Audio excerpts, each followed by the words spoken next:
Once upon a time, May isang babaeng naglalakad papunta sa kanyang... there is a girl walking, going to the chair.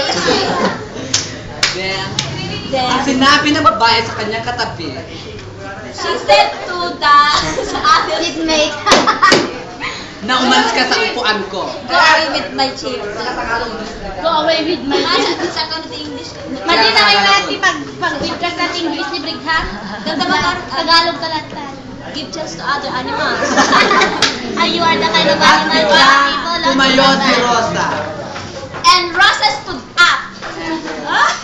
Sinabi kay Abana, She said to Abana, lumayas ka! Wala kang karapatan. you go away, you have no right. At biglang napasigaw si Abana. And she shouted, ay! And Abana shouted. And Abana Shouted. cry. Ay, okay, And Abana English cry. na. Ay,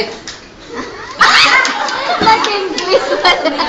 at umiyak si Abana. And Abana cried.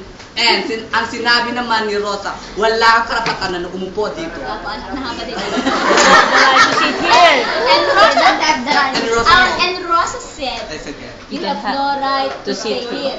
sit here. To sit here. Dahil hindi ka naming classmate. Because you are not my classmate. You're not. At biglang umiksena si Hanin. And she comes.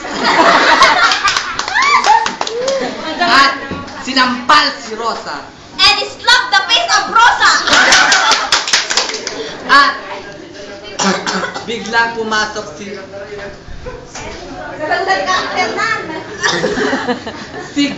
Gladys. And here comes another gay. Ay! Girl. Girl. And kung kunang mo to. Ay! At biglang dumating ang kanilang guro. And the teacher's coming. At biglang pinaupo. Come. And she seated. Diyan na po ang nagtatapos ang ating Wala! Walang kabulungan! Ulit mo, ulit mo.